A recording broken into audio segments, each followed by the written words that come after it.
আসসালামু আলাইকুম। এলটিভি 24 সকালের সংবাদে আপনাদেরকে স্বাগত জানাচ্ছি আমি রমজান আলী। ভূমিকম্পে নিহত 10, আহত 6 শতাধিক। দর্শক শুনছিলেন সংবাদ শিরোনাম, এবারে জানিয়ে দিব বিস্তারিত। ভূমিকম্পের তীব্র ঝাঁকুনিতে শুক্রবার সকালে রাজধানী ঢাকাসহ সারা দেশ কেঁপে ওঠে। এতে শিশুসহ 10 জন নিহত ও 6 শতাধিক ব্যক্তি আহত হয়েছেন। সবচেয়ে বেশি 5 জনের মৃত্যু হয়েছে নরসিংদীতে। ঢাকার 4 ও নারায়ণগঞ্জে 1 জন মারা যান।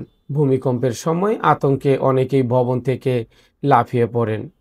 এছাড়া কিছু ভবন হেলে পড়ে ও ফাটল দেখা দেয়। নিহত ব্যক্তিরা হলেন ঢাকায় স্যার সলিমুল্লাহ মেডিকেল কলেজের 2য় বর্ষের ছাত্র রাফিউল ইসলাম 20, ব্যবসায়ী আব্দুর রহিম 48, তার ছেলে আব্দুল আজিজ উর্ফে রিমন 12 এবং নিরাপত্তাকর্মী মাকসুদ 50।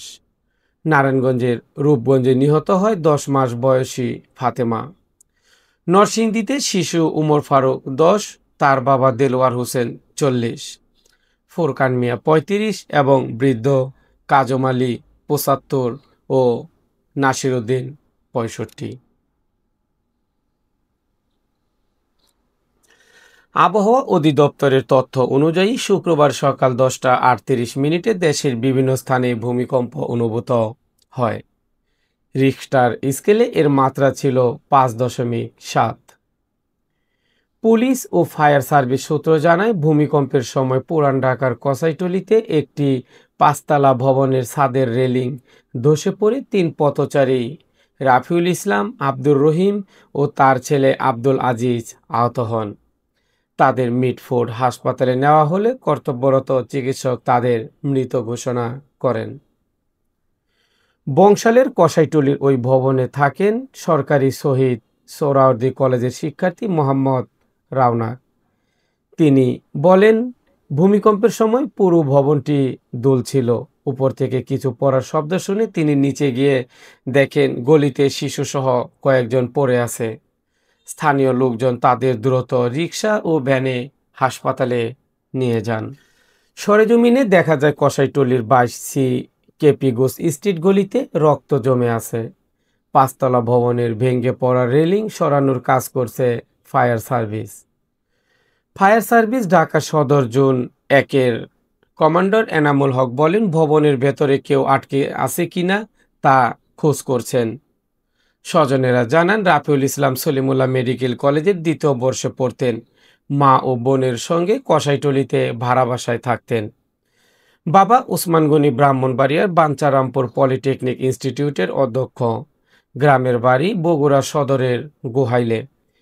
ভূমিকম্পের সময় মা সহ তিনি ভবনের নিচের দোকানে মাংস কিনতে গিয়েছিলেন। ভবনের রেলিং ধসে রাফিউল ও তার মা নুসরাত আক্তার আহত হন। রাফিউলের মাথায় আঘাত লাগে। তার মা আহত হয়ে মিটফোর্ড হাসপাতালে চিকিৎসাধীন। রাফিউলের বোন আতিয়া ওয়াসিয়া রায়দা বলেন, একজন পুলিশ সদস্য তাকে ফোন করে ঘটনা জানান। এরপর তিনি দ্রুত হাসপাতালে গিয়ে দেখেন একমাত্র ভাই রাফিউল আর নেই। মায়ের অবস্থা গুরুতর। নিহত আব্দুর রহিমের গ্রামের বাড়ি লক্ষ্মীপুরের চন্দ্রকোনায়। তার ছোট ছেলে আব্দুল আজিজ রিমনু এই ঘটনায় মারা গেছে। রহিম পরিবার নিয়ে পুরান ঢাকার শরীতলা স্কুলের পেছনের ভাড়া বাসায় থাকতেন। তিনি 3 ছেলে ও 1 মেয়ের বাবা। স্বজনেরা জানান, ছোট ছেলেকে তিনি মাংস কিনতে বেরিয়েছিলেন। ঢাকায় নিহত অপর ব্যক্তি মাকসুদ মুকদার মদিনাবাগে একটি নির্মাণাধীন ভবনের নিরাপত্তাকর্মী। ভবনটির রেলিং খুলে পড়ে তিনি মারা যান। দর্শক, এই ছিল এলটিভি 24 সকালের সংবাদ। দুপুরের সংবাদ শোনার আমন্ত্রণ জানিয়ে বিদায় নিচ্ছি। আল্লাহ হাফেজ।